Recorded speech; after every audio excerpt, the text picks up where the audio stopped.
The Titans believe in one true path, a cosmos of perfectly ordered planets under their structured rule. Each Titan held mastery over an element of that path. Khaz'goroth could shape the material realm, whilst Aman'Thul worked in causality. But the greatest, most unpredictable aspect of the cosmos is life. Life represents free will, the breaking of fate, the breaking of order. It was Aenar's responsibility to bind that life to the path of the Titans. When they found Azeroth and assessed her as the final Titan, the key to their cosmic order, binding its life, was essential. This was done through the Great Labs in Sholazar and Ungoro, and through taming sections of the Emerald Dream. When the Titans left, they entrusted their plan to the Keepers, and in turn those Keepers empowered the dragon aspects. Each held that mission in their ascension, and Alexstrasza was given the greatest responsibility as Lifebinder.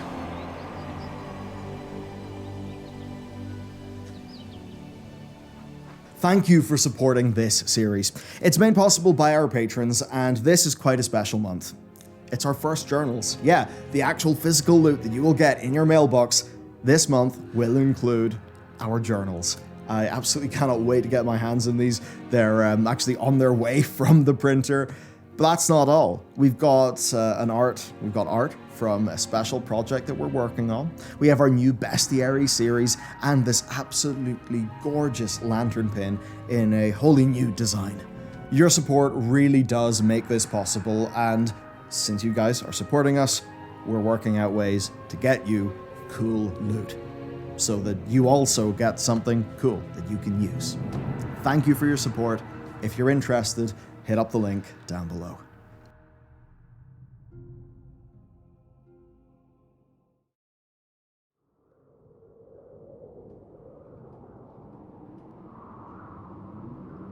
Proto-dragons respect one thing: strength. That made Alexstrasza's leadership all the more significant. She balanced Neltharion's brooding with Malygos's rage, her sister's sometimes naive love for life with Nosdormu's intricate mind. She became queen because of her compassion and timeless wisdom. That's why the Aspects, before they were the Aspects, rallied behind her to kill Galakrond, and when he was defeated, why they supported her lie that Galakrond was the father of dragons, not some strange experiment gone wrong. On the day of her charge, Alexstrasza was blessed by Aenar and given the Lifebinder title. That name is important, as it was her job to keep the life of Azeroth bound to the path of the Titans. She ruled from Tearshold, and through the life pools grew each flight until they dominated Azeroth's skies. She witnessed the rise and fall of the Empire of Zul and the fracturing of the Trolls. She was queen when Odin left Ulduar with the Halls of Valor and during Loken's Curse of Flesh wars. Alexstrasza became an even greater guardian of Azeroth as the Titanic Watchers fell to infighting and madness. Then came the Keldori. In just a few thousand years, their empire had spread across Azeroth, and in their lust for power, summoned the Legion themselves. Alexstrasza's power was never absolute, and it was unimaginable that one of her subjects would betray her. But during that Legion invasion, Neltharion did. That betrayal is by now a well-worn story, but as queen, Alexstrasza keenly felt responsibility. Under her care, the dragons were now a shadow of their former strength, and more than any aspect, the dragon's soul would come back to haunt her.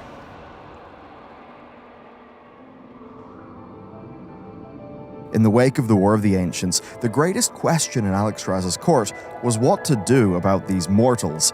The dwarves had cut mighty fortresses into the earth, and on the coasts near the forest where Tyr fell, a group of smaller, more intelligent Vrykul descendants were in fact forging the first human kingdoms. Some thought these mortals far too dangerous, needing to be wiped out. But Alexstrasza believed, like the proto-drakes before, that mortals could be taught the path of the Titans and become defenders of Azeroth. To that end, Alexstrasza officiated Visage Days, where the dragons would take a mortal form. With this, they could walk amongst mortals, but more importantly, see the world through their eyes. During this time, High Elves became key servants of the Dragon Queen, and to secure their new kingdom, she gave Ansternian Sunstrider the legendary blade Bellular. In turn, great mortal magicians like Egwin turned to Alexstrasza for help when Azeroth faced a threat. 10,000 years of hard-won peace. Peace that Alexstrasza worked tirelessly to ensure. That was, of course, until the Dark Portal opened.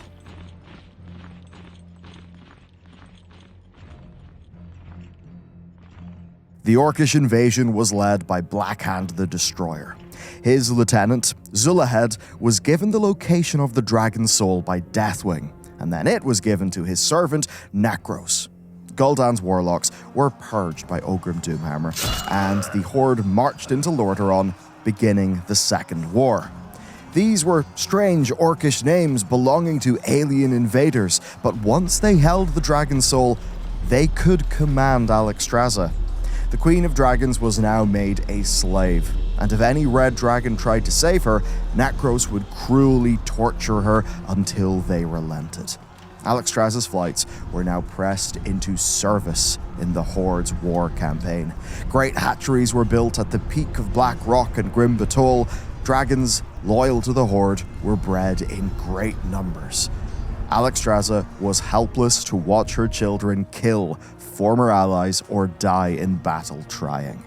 Deathwing, at the time, was posing as a human noble in Lordaeron, convincing the courts of the Seven Kingdoms that the so-called Orc menace was actually a lie. And during this time, he looked on with glee at his former queen's torture.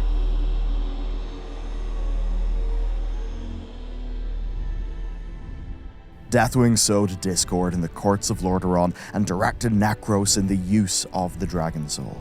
But the twisted aspect was about to go one scheme too far.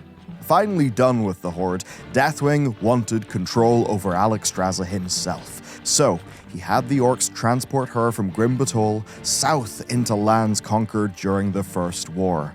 That caravan, the ruins of which you can still see today, was barely into the wetlands when Deathwing struck, killing many Orcs and Tyrannistraz, the Queen's consort. When Nekros tried to turn the Dragon Soul on Deathwing, Alexstrasza took that as her chance and swallowed him whole, escaping to the north where she could call the other aspects out of their seclusion. Along with Nosdormu, Malygos, Ysera, and Ronin, the Dragon Soul was finally destroyed, freeing all of Dragonkind from its power. The wake of Alexstrasza's freedom, though, brought many questions, the biggest of which was, what now? The portion of their power bound up in the Dragon Soul was by now returned to them, but dragons were now rare in Azeroth's skies. Even in the face of the Third War and of the Scourge, Alexstrasza was in no real position to help. The greatest sacrifice of those times would be Nordrassil, the World Tree, which was, unfortunately, destroyed in order to defeat Archimonde. To replace it, Fandral Staghelm planted Teldrassil, but Nosdormu advised against blessing it, calling the Archdruid arrogant.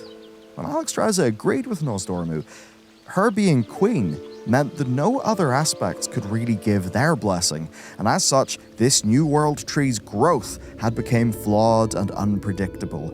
It was full of vulnerabilities that one day would lead to the corruption of the Emerald Nightmare. So weak had the Red Flight become that their guardians were powerless to stop Cyntharia, consort of Deathwing, when she returned to Grim Batol to continue working her Twilight Dragon experiments.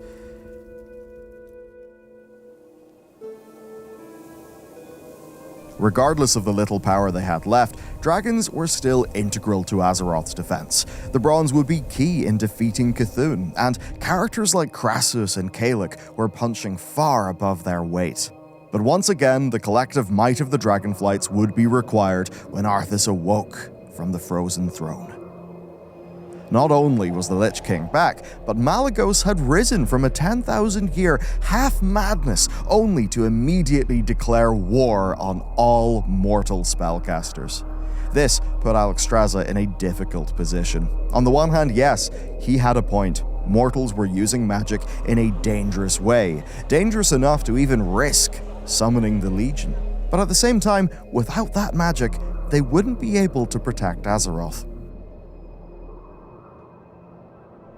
Flying to the Wyrmrest Temple, an ancient Titan tower at the heart of Dragonblight, she summoned the Wyrmrest Accord, a joining of all 5 flights. Even then, it represented black dragons before Deathwing's return. Diplomacy, of course, would fail, and the brisk yet violent campaign that followed reached its conclusion as mortals assaulted the Eye of Eternity, defeating Malygos on the back of Alexstrasza's dragons. Internal problems now solved, the dragons could turn their attention to the mortals' march to Icecrown. The main assault was on Angrathar, Icecrown's mighty gate. The Wyrmrest Accord worked at this time to end the Scourge's ability to raise frostworms and to bring an end to the potentially apocalyptic experiments that were being carried out on the bones of Galakrond. Soon, Bolvar and Saurfang the Younger made their fateful attack on the gate, and both were killed. But as Bolvar lay there in Putris's plague, he saw silhouettes of dragons in the sky. The Red Flight purified the battlefield, but their magic seeped into the half-dead Bolvar, life magic infusing with death, with Bolvar eventually taking on the mantle of Lich King, but being secured by the magic of the Lifebinder, one eye gazing into the Shadowlands, one into our own world. It would not be long until Deathwing resurfaced and the cataclysm began. Alexstrasza knew that it was now time to right the failures of her past. As he flew around Azeroth, buckling the very fabric of the planet, the Dragon Queen confronted him at Grim Batol. They clashed, and although Deathwing was now full of void power, Alexstrasza fought him to a standstill, the two falling from the sky in each other's claws.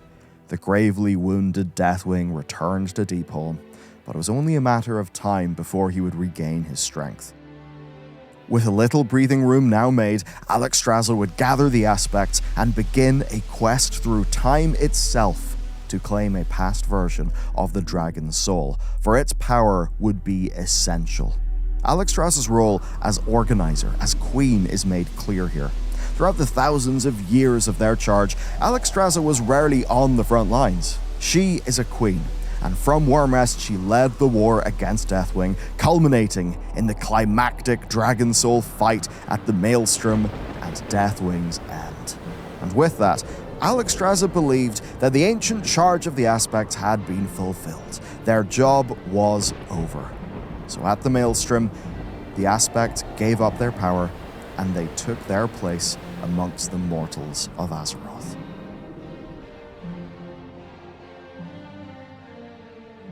A key insight into Alexstrasza's mind is shown to us at the trial of Garrosh. She was the 7th witness against the disgraced war chief and testified about her time as a slave to the Dragon Maw clan during the early wars.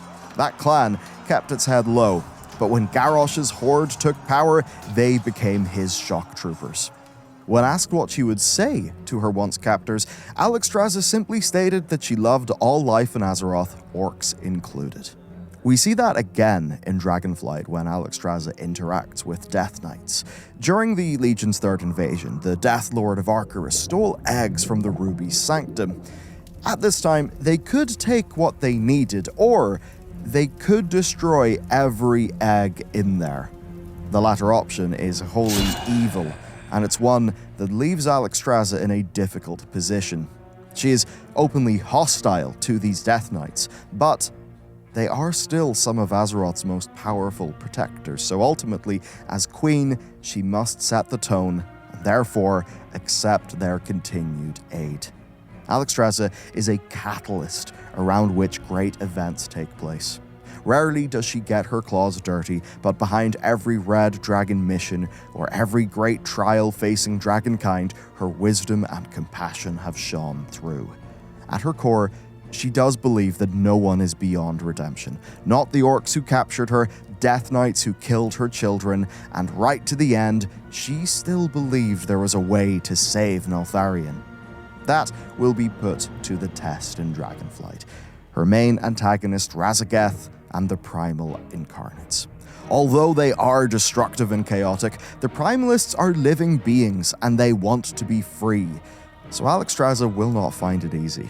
When Rathian asks why Razageth and her fellow Incarnates weren't killed all the way back during the early days of Alexstrasza's reign, a time we'll learn a lot more about as Dragonflight progresses, Alexstrasza said it's because she didn't have it in her. She did not have it in her to just kill her enemies. I think the lesson, or perhaps trial of Alexstrasza, is that she will never have it in her, and she's always going to have to face the consequences of not taking the pragmatic yet brutal option. To go back to where we began, the Titans believe in one path, a cosmos of perfectly ordered planets under their structured rule. Life and order are both seen as good, and that almost blinds us to how they may sometimes be in opposition. For life also represents free will, the breaking of fate, the breaking of order. Aenar is not a friend to life. She may be, but her title is Life Binder. She binds life. She controls that growth. Therefore, there is a complex relationship between so many of these characters. Ysera and Alexstrasza are both deeply connected to life, but Ysera is more connected to Elune. We're not 100% sure where Elune fits on the whole order scale. In fact, we're fairly sure that life is one of the forces that perhaps order may be the weakest to. Will this be explored through Alexstrasza and Ysera's relationship, especially now that Elune is finally beginning to make murmurs within the universe? It's pretty much impossible to tell at this stage, but ultimately, Alexstrasza's title is that of Aenar. She is Alexstrasza, the Life Binder, and I have to imagine that will be extremely important sometime relatively soon.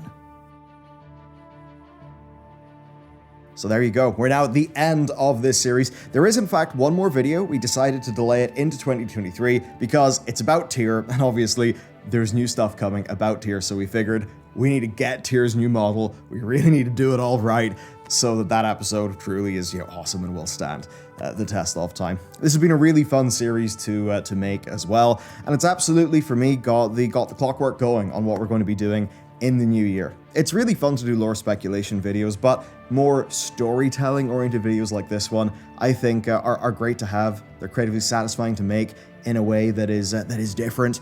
Overall then, the level of production value in this series is the highest that we've ever done.